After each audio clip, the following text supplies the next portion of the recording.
Red Sun is an alternate universe where Superman, instead of landing in Smallville, actually lands in Soviet Russia.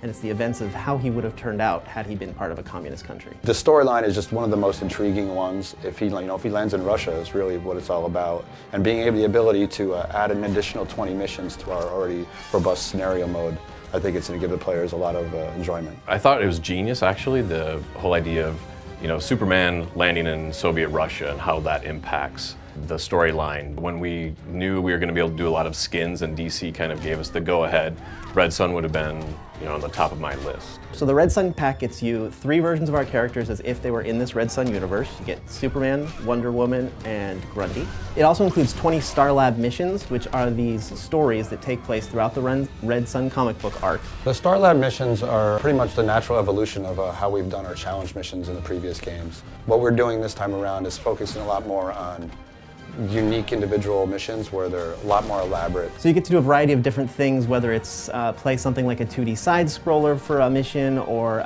break into a building for a mission. It's just gameplay mechanics that you don't traditionally see as just fighting back and forth.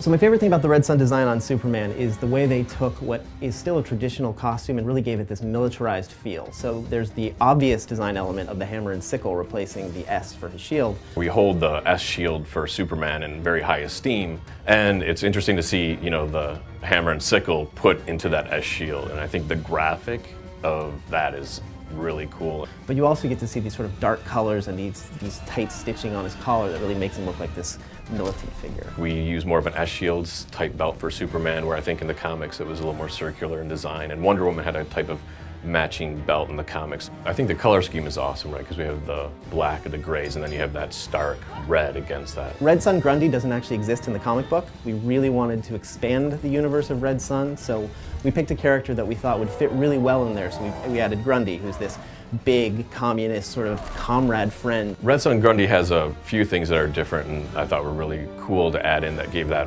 kind of Soviet flavor. And it's the fur hat that we all think of. He has lots of little medals on that you might not see in gameplay. Also, in his back, he has the sickle reminiscent of the hammer and sickle, and those are one of the weapons that he has. He really fits in well with the universe, but it gives fans a chance to see something completely new that they didn't see in the comic book.